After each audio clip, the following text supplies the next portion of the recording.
Bisag way pamilok ang pagpakabana sukad sa pagsubang sa adlaw. May mga sugilanon likod sa kasayuran sa nagkadaiyang hitabo ug kahintang nga naapsan sa kahapon. Apan ang katungod nga masayod dili matulog. Sama sa nagbukang kamatuoran na nagpangilab sa kangitngit. Silab sa Kagabhion. Siga sa nagdagtog na pag-isip. Silab sa Kagabhion.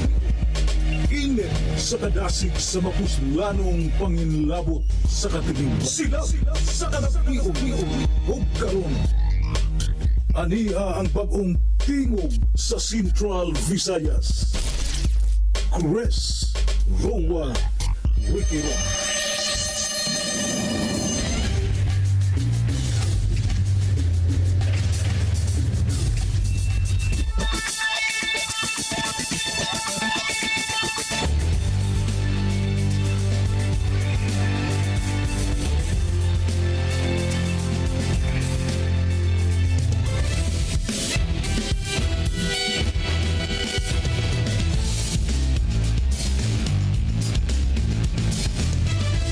Gala, kumusta o gamay gabi ka natong tanan? Welcome sa atong tulumanon Silab sa Kagabhion. Live yapon kita mga igala sa atong tulumanon diri sa atong Facebook account.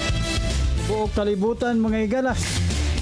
Atong Facebook account ang Chris Rowa Wikiron. Ang atong page ang Silab.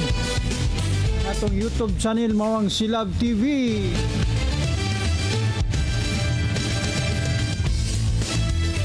Noches, Luzon, Visayas ug Mindanao. Utog sumabot sa atong Sibya. Labi na kinitibuk ang Central Visayas. Basta ang Cebu City, Mandawi City, Lapu-Lapu City, Talisay City.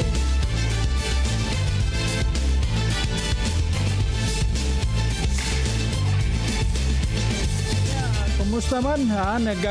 Kaganinang kadlawon mga igala alas 1:06. Patsyag na butag linog nga kusog-kusog.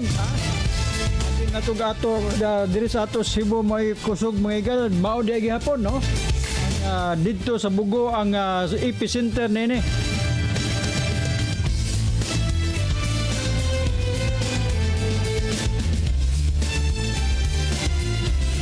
Igala og suma sa atong nabatian kaganiyang report.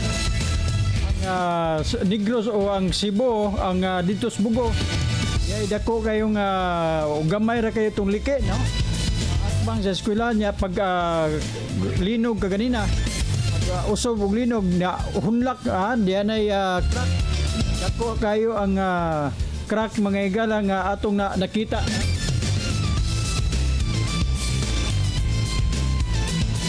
Kamusta ang lalawigan sa Bohol?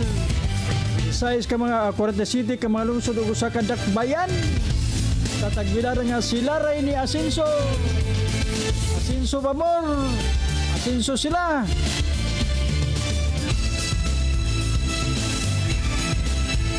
Pero may gala ang atong tulumanon gihatagan kini kinabuhi gikan sa Top Line Group of Companies. Dynamic company with thriving business and tourism real estate, port development, automated ticketing system.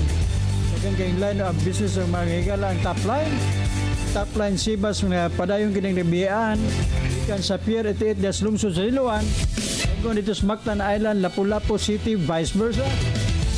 Mactan Island paingon dito sa Pier 3 vice versa gyapon. Ang Pier 3 paingon sa Birhen sa Rigla vice versa gyapon.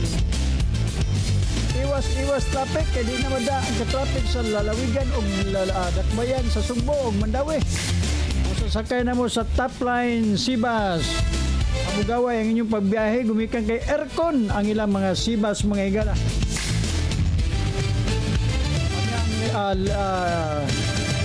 Top Line Light Fuels mga igala.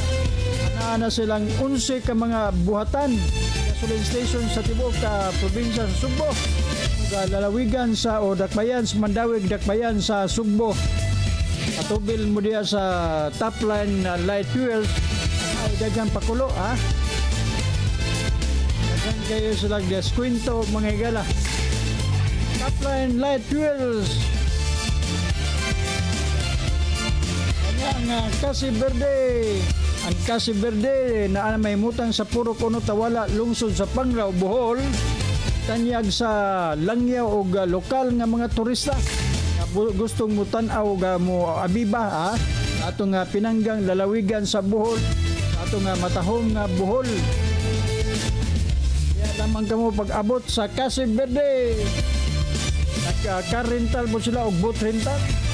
Na po'y island hopping activities mga higala ang Kasi Verde. Ang Touchstone Builders, subok na matibay, subok na matatag. Design and build, gusto ka mong magpahimo sa inyong resort, balay, eksperto sila paghimo nini. O gawas niya na ang ilang eksperto usab sila og himo og swimming pool. Swimming pool mga higala di lamang sa Touchstone Builders, we design and build. Barangay Danao, lungsod sa Panglao, Bohol. Air Marine Insurance. Air Marine Insurance nga giparagiya ni paring Andy Manatad. Anda putagana sa inyong mga sakinang pandagat. Sa inyong rehistro, inyong mga barko, speedboat, pambot, o unsa mang sakinan pandagat mga higala. Kaya lamang sa Air Marine Insurance iparehistro. Pinan yung sakinan sa mama. Kaya lamang sa Air Marine Insurance. Kayo ang ato kahibulungan ng atong nahitabo karon mga higala o kamo sayod na natanan na kining atong gihisgutan karon kining linog-linog sa tibuok Pilipinas mga higala kining didto sa Bugo Sambales, ang Sambales 5.1, ang didto sa Davao 6 kining 6.0 o 6 magnitude 6.2 no kini mahigala nga makaingon ta ang mubalik na ba siya no ang atong Ginoo mga higala mubalik na ba kaya daghan na kayong tilimadon dili sa ato lang kini nga lugar bisag asa nga nasod mga higala og didto sa ubang nasod ang gikabalakan dito sa Israel nagsugod na sa gira ang Palestinian ang Israel mga higala so buot pasabot nini mubalik na gyud ang atong labaw nga magagagahom no so di sa nato di ta magistorya sa o di ta maghisgot og mga issue ron mga higala no nata i-play ninyo no okay. Mayang gabi Efreng, Bernel, mayang gabi kagawad Bernel Lansang, naminaw na to karon. Eric Sabruso Padonsilio, highlight everyone sa mga naminaw din sa Barangay Bulacau, Eric Sabruso Padonsilio. Onya Eric Elrich Wilweta, mayang gabi Sir Chris Rua Requiron, mayang gabi ni mo Elrich, Wilweta, mayang gabi o mayong gabi Sir Chris no si Joseph Sagang mga higala nagtan-aw sab nato no o karon no ato sang i-planning kang Governor Ares Amentado nga kining supa no supa mga higala nga giingon nga niadtong okay niadtong Biyernes no Biyernes mga higala og anhin nato makita ang unsay madungog ninyo sa iyang supa atong paminawon kini iyang supa. Therefore, Mr. Chair, please recognize the Honorable Governor of the Province of Bohol, Erico Aristotle Cabagnot Omintado. The Honorable Governor is recognized.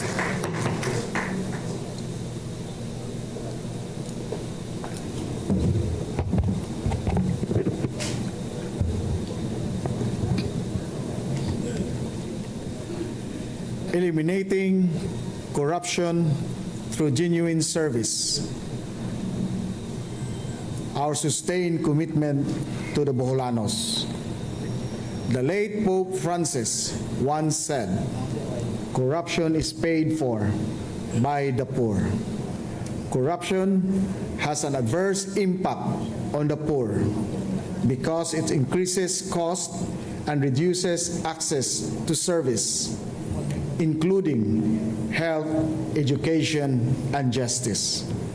The corruption of the powerful ends up being paid for by the poor who, because of the greed of others, remain without what they need and deserve.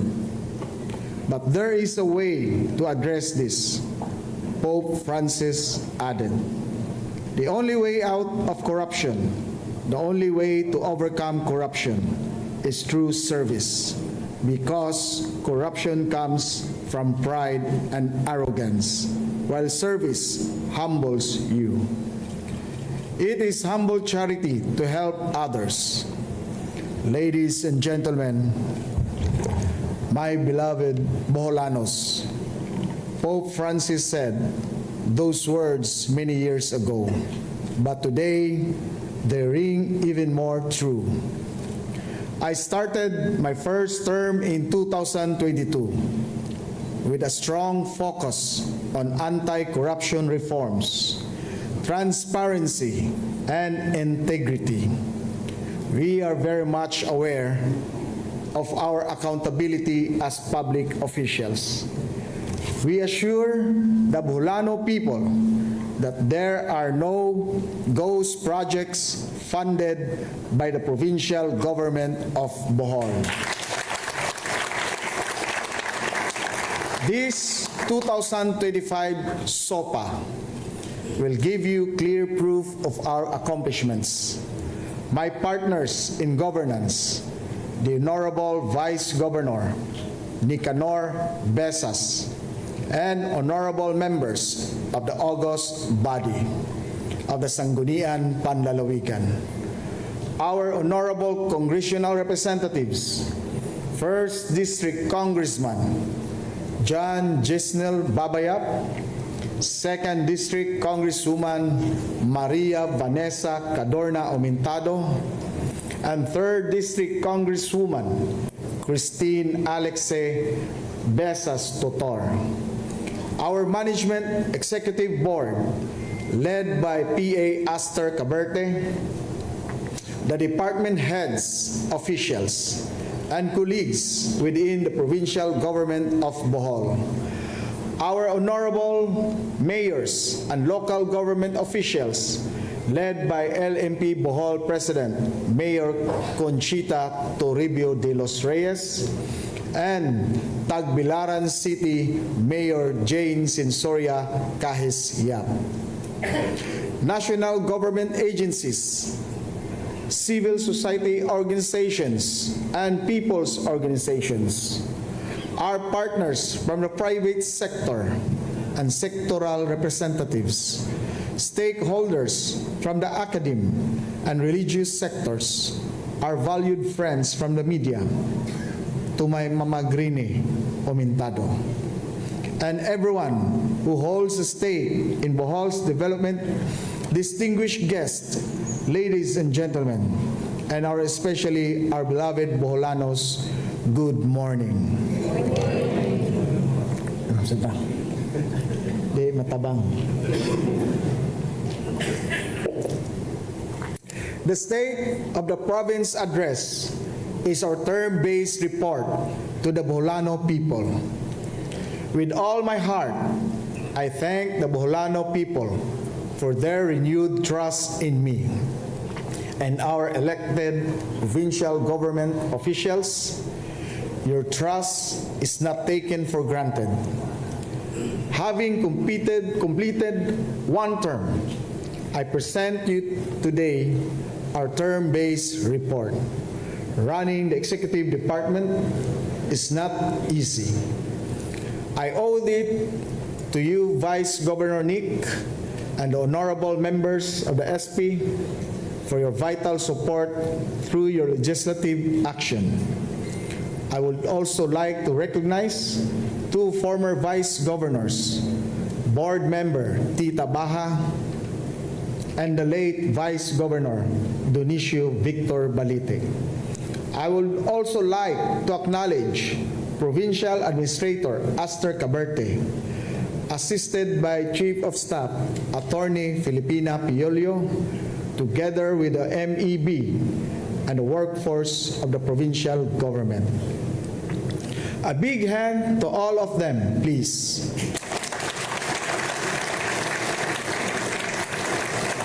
To all our departments and offices, these are the results of our collective efforts as one PGBH family. Also, I would like to ask everyone to offer a moment of silence to say a prayer for our PGBH colleagues who are currently facing legal battles. We pray that they will achieve justice and fairness.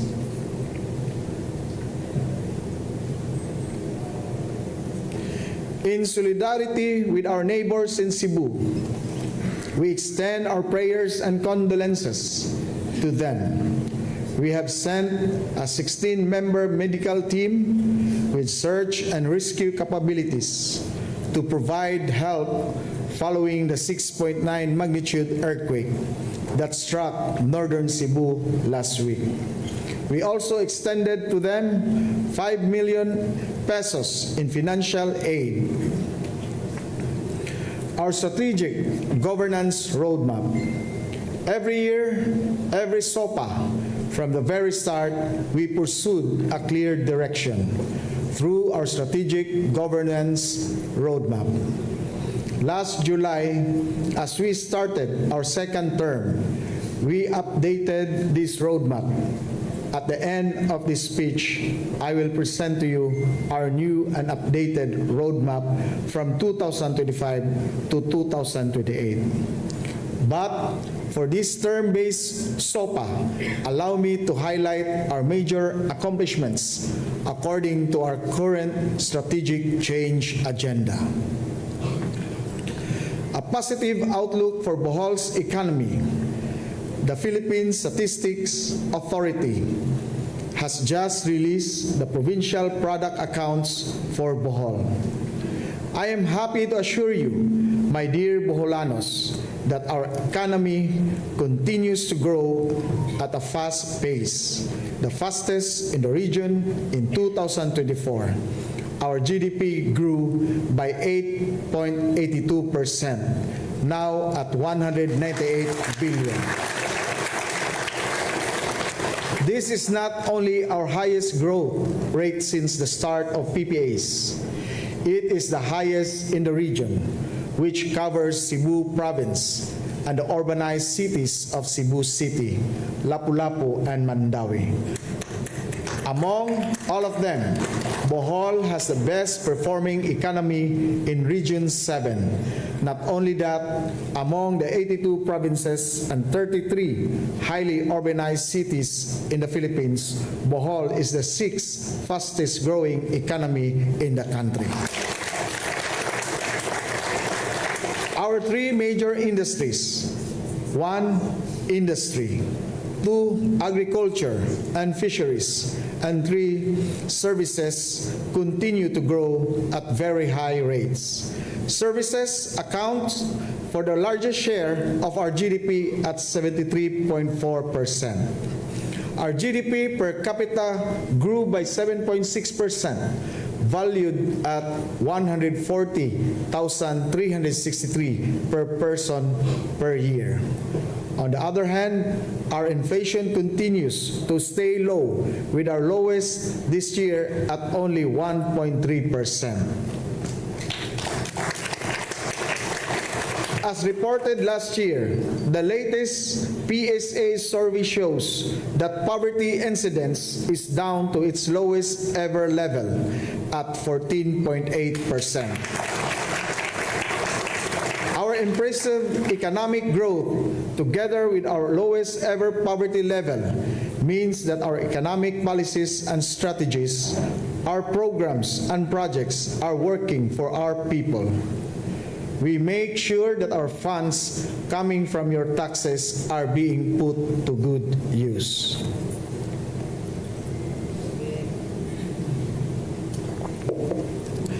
On environmental sustainability, Bohol remains the only UNESCO Global Geopark in the Philippines.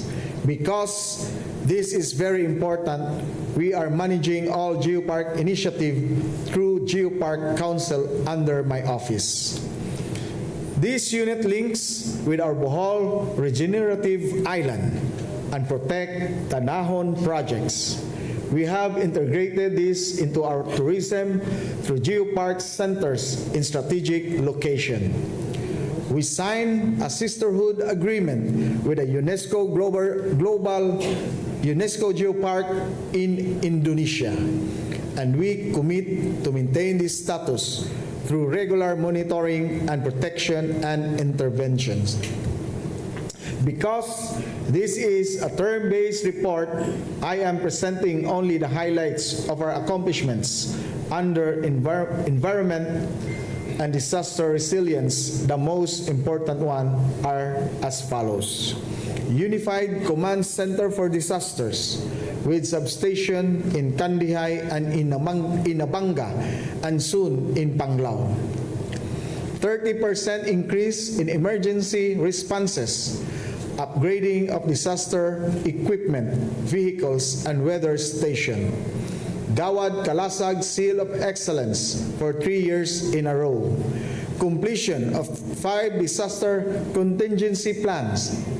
Training of 6,000 DRRM personnel. Tree growing in 253 hectares with more than 250,000 seedlings planted. 40% increase in fish diversity through projects like the Giant Clam Hatchery. Mobilization of 120 marine protected areas. We are not afraid to make a stand for the environment on the advice of environmental experts. We immediately put a stop to whale shark interaction in Bohol. Any effort to reopen whale shark activities will be scrutinized very closely to conform to all environmental laws. We also upgraded equipment and capabilities for coastal law enforcement. Finally, under environment, you will recall that I stopped IVAN, the practice of illegal collections in sand and gravel. Because of our anti-corruption and transparency reforms, our sand and gravel fees collected since 2022 are at the highest ever level of 128 million pesos. This used to be less than 10 million a year, but it is now a major revenue source for the province.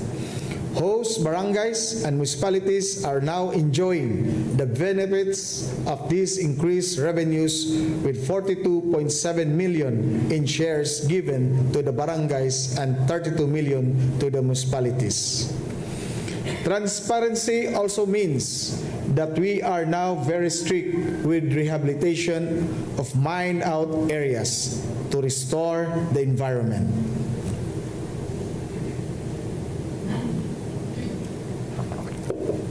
On climate smart agriculture. In my inaugural speech last June 30, I cited agriculture and food security among my priorities. This includes investing in farm-to-market roads and livelihood using the value chain approach. This means that all agricultural products must find their way to the market. This is done through our provincial commodity investment plans. The Philippine Rural Development Project, PRDP, funded by the World Bank in partnership with the Department of Agriculture, is very important in this sector. Under PRDP, Bohol has the biggest funding in Central Visayas with more than 1.3 billion pesos worth of projects and even more to be added soon. These are real projects strictly implemented and closely monitored by the World Bank. Last August 22, we turned over to local communities 2 farm-to-market roads worth of 288 million pesos. We also turned over 4 livelihood projects worth 120 million. That's 408 million pesos worth of agri-infrastructure and livelihood. Just this year alone, and there's more to come, with a 608 million pesos Desamparados, Calape, Tabuan, Antequera Road, which is the single biggest project in PRDP history.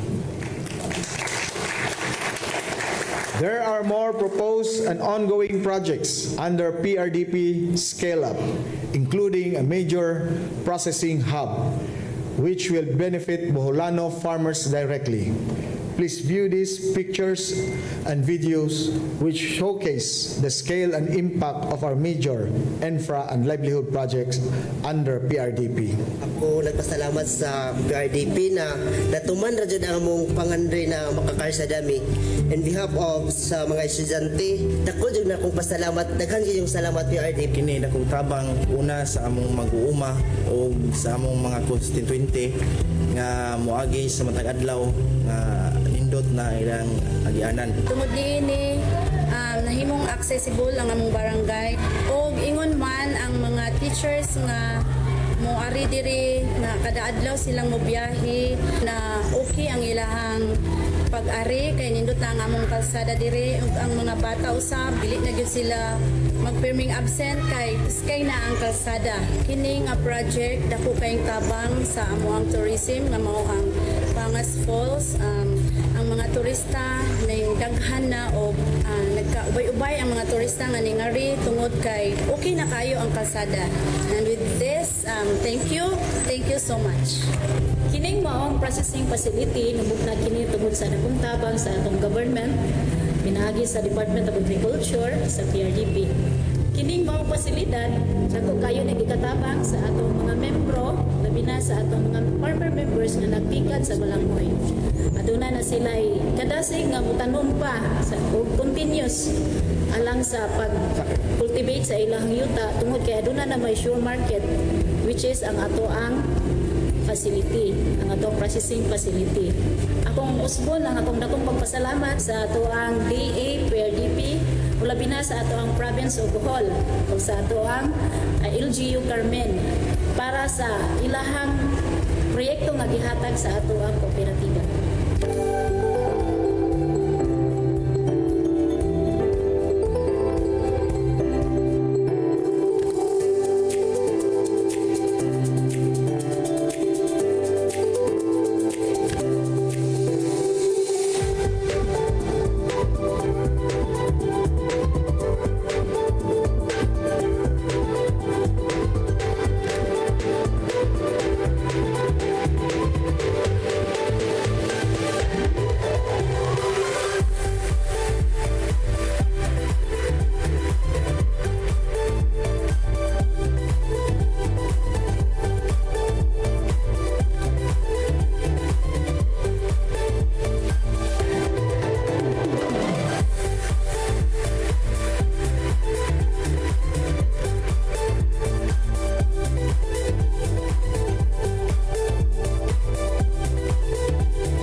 One major challenge is the deadly African swine fever. No province is safe from this 100% deadly disease. But with our ASF control efforts, we achieved containment success in 451 affected areas, with 385 cleared as of September 2025. We activated information drive and prevention measures, and we will roll out more of these campaigns. We also gave cash assistance to ASF affected hog raisers. Other accomplishments in agriculture include 90% rice sufficiency, the highest in Region 7, with 38% increase in rice production. Excellence Award in Rice Competitiveness Enhancement Fund Program for the last 3 years. 44% increase in corn production, above 100% sufficiency for all livestock and poultry products. Our Gatas Bulanon program provided more than 1 million liters in Carabao and cattle milk, with link with our milk feeding program for our school children. Livestock Genetic Improvement Program to increase the productivity of our local livestock. Promotion of responsible pet ownership through vaccination. Distribution of farm equipment, fertilizers, vegetable seeds, fruit tree seedlings, and root crops for crop diversification. Farm equipment to reduce production cost for our farmers. Rehabilitation of rice processing center in Pilar, heavily damaged by Typhoon Odette, which is now 100% accomplished. Ongoing construction of another rice processing system in Ubay.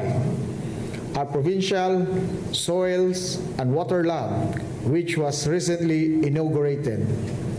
Groundbreaking of our plant tissue culture lab, tropical fruits, Scion Grove, and plant nursery, and smart greenhouses.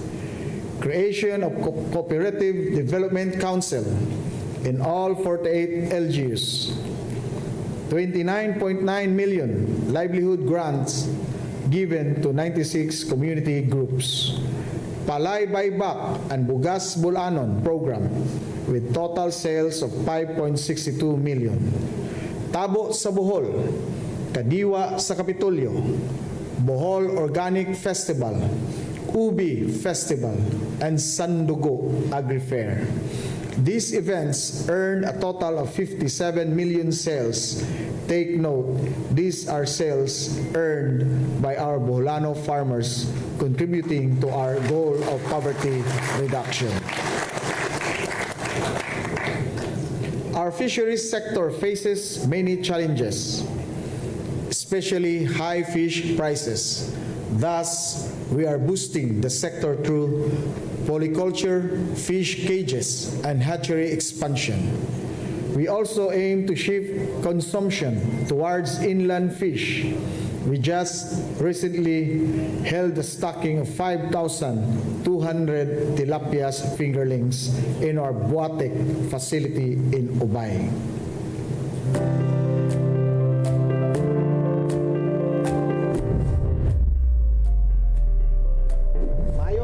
Itong tanan hiata karon sa Bayungan Dam, San Miguel, Bohol. Tungod kay nag-release ta og mga 15,000 ka fingerlings sa tilapia, no? Ato ni isip suporta sa atong mga asosasyon, sa mga kooperatiba sa unom ka lungsod na mahimo ning livelihood aron pa-reduce pod sa presyo sa atong isda o additional income, poverty elevation program o kaning tanan para sa atong mga kaigsunan. Pasalamat ko sa atong mga aktibo na partner niini, ang Department of Agriculture, especially ang BFAR, ang atong OPA o ang tanan na gihimong instrumento na mahitabo ning atong programa. Daghang salamat.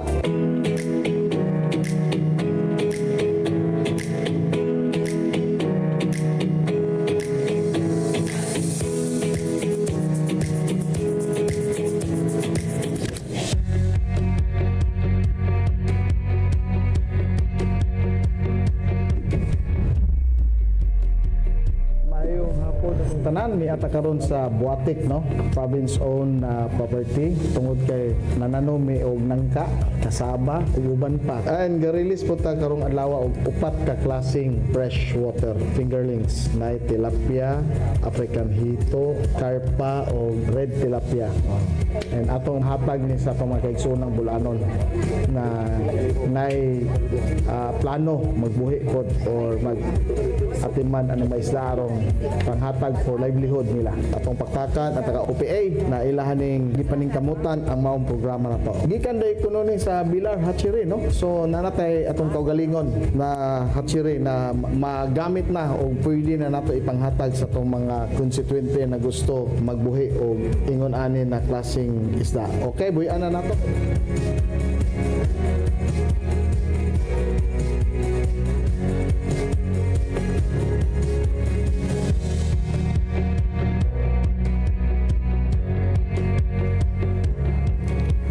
We are also assured of the strong backing of the Department of Agriculture in advancing our agricultural development agenda.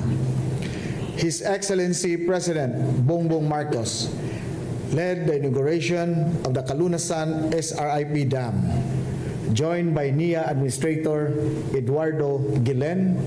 This dam will irrigate 300 hectares of farmland and benefit 400 Boholano farmers with our commitment to boost productivity and livelihoods.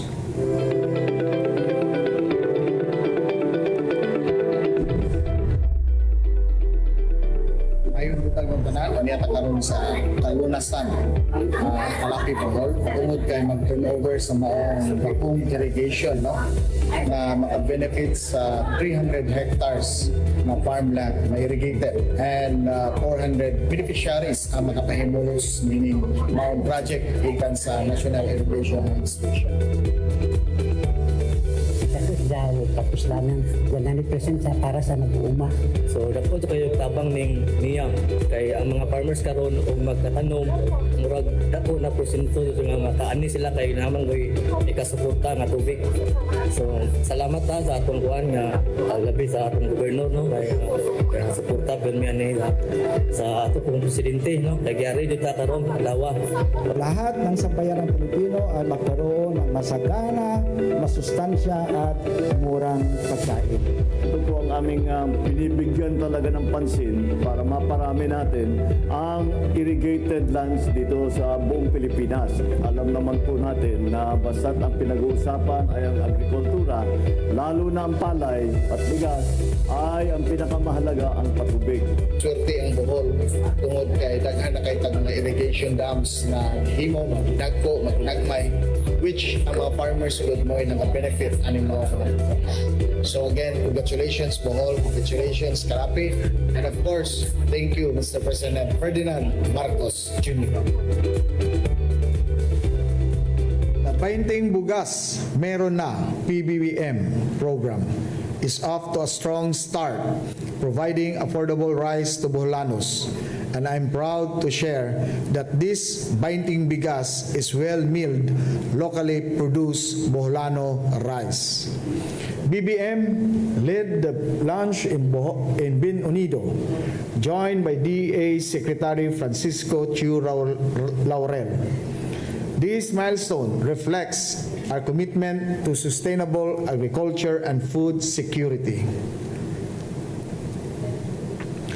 On sustainable tourism, Bohol's tourism is now tied in with our UNESCO Global Geopark status, and things are looking up. Last year, we had 1.369 million tourist arrivals, generating 22.9 billion for the industry.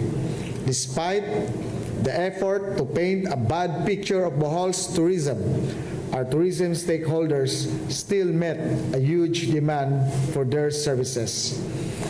At the end of this year, despite the downturn in national tourism, we are looking at a possible 1.4 million arrivals. Our Geopark branding enabled us to package a new set of tourism circuits also known as geotrails. Allow us to show you these images of our geotrails.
Bohol won the Best Tourism Destination Award in the DOT's first Philippine Tourism Awards, held last September 8. This recognition is the result of contributions from both the public and private sectors. In addition to the province award, Panglao was a finalist for the dive destination category and Lubbock River Cruise for the tourism destination category.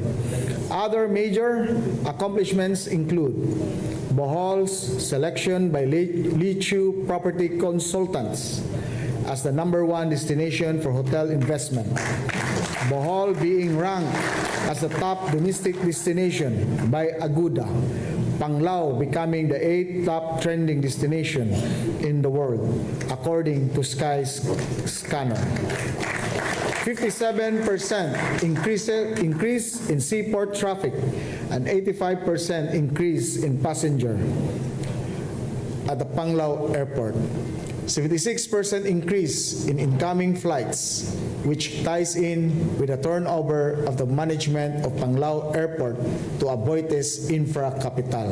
In fact, Aboitiz Infra Capital is investing 4.553 billion in a 30-year partnership to upgrade Panglao Airport, boosting capacity for 2.5 million passengers annually.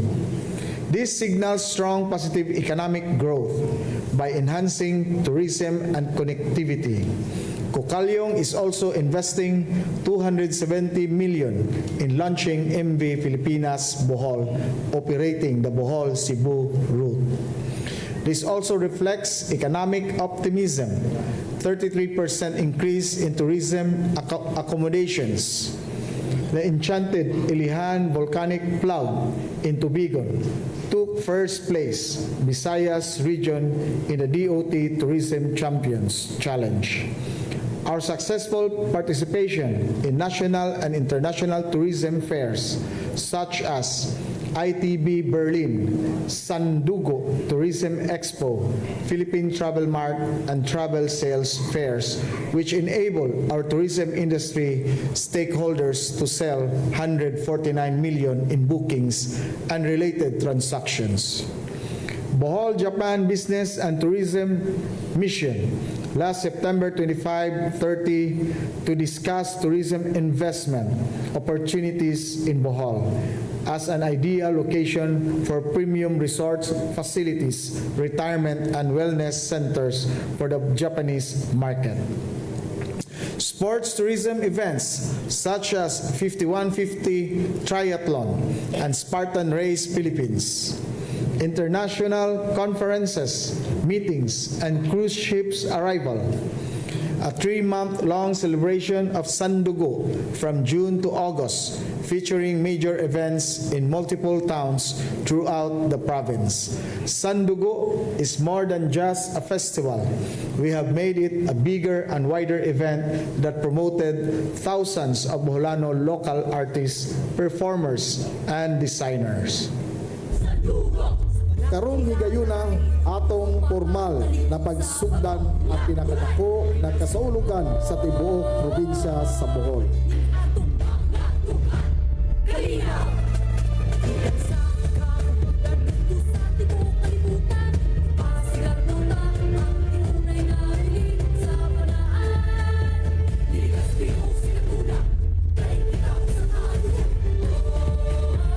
Gusto nato na mabati sa tanan ang ligasiya sa new and bigger Sandugo sa Bohol o ang kabili niini nga kalinaw o kanagigalaay.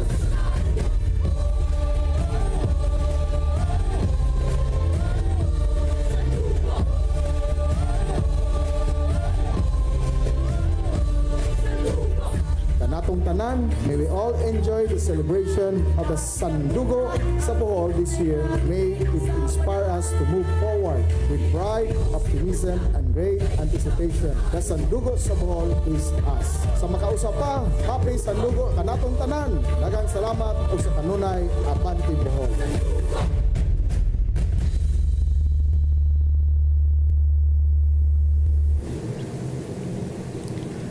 Our cultural heritage is very important. With our planned adaptive reuse of the Governor's Mansion as an art gallery, with the recognition of Asin Tibuok as a geographical indication by IPOFIL, we are confident to submit Asin Tibuok making for UNESCO designation as intangible cultural heritage. This underscores our dedication to preserving Bohol's rich heritage and promoting its tradition. Finally, our Iskaya tribe received their certificate of recognition of ancestral domain claim, and their development is supported by our Iskaya Indigenous Community Master Plan. On MSMEs and entrepreneurship, in our pursuit of economic growth, we need to filter incoming investments carefully to ensure that they align with our sustainable development goals. We do this through our Bohol Investment Board, which is our clearinghouse for investments. Within our term, there were 31 investments proposals realized, representing a total of 48.7 billion. One of the most anticipated private investments, SM Mall, will begin its construction in the first quarter of 2026. At this point, allow us to show you some pictures of our new investment and BPO locators.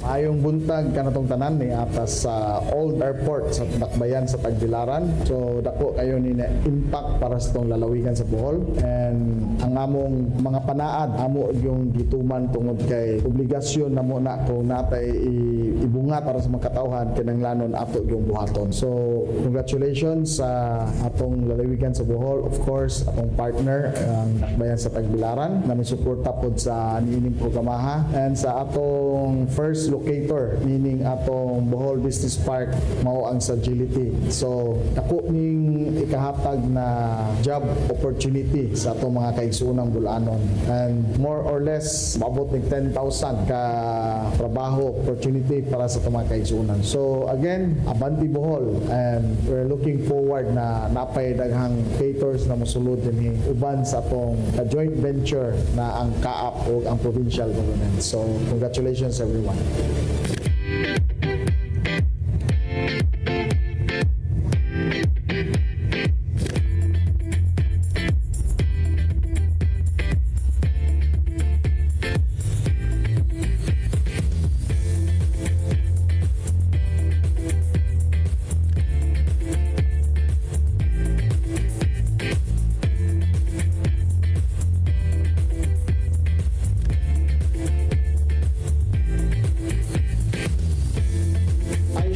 excitement felt by my fellow Boholanos as we formally do the groundbreaking of this new symbol of economic development in this part of the archipelago. Mga sano ug sana, mauna gyud ni ang panahon na atong gipaabot na sulod na gyud ang atong hinasikatan na mall sa tibuok Pilipinas. Atong i-welcome ang SM City Tagbilaran, Bohol.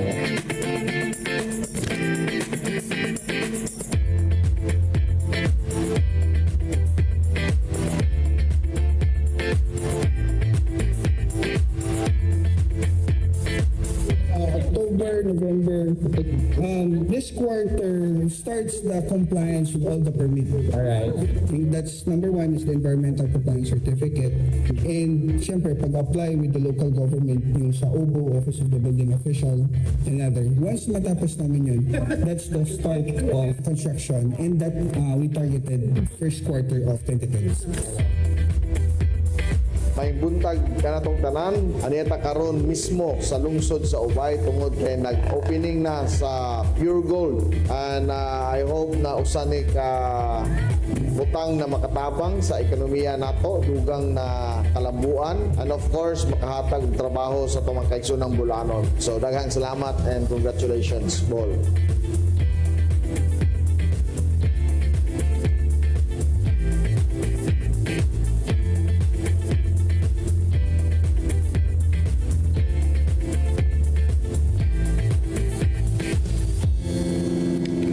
Major accomplishments include the first Provincial Competitiveness Summit, giving awards to our top 15 most competitive LGUs.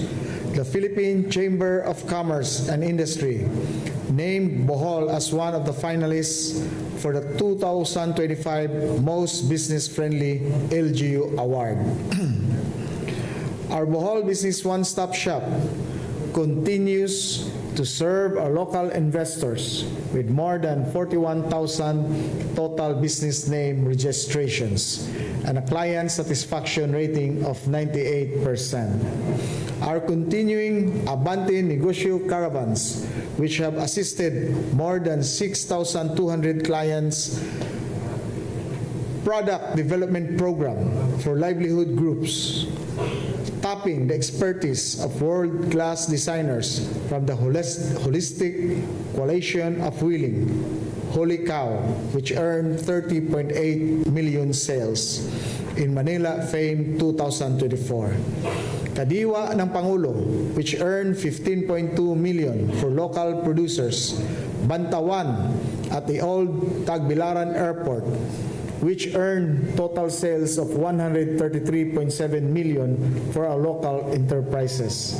Fusion Nights, which earned 4.6 million for 238 MSMEs.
Our local economic enterprises, Bohol Biodiversity Complex, Bohol Showcase Center, and Study.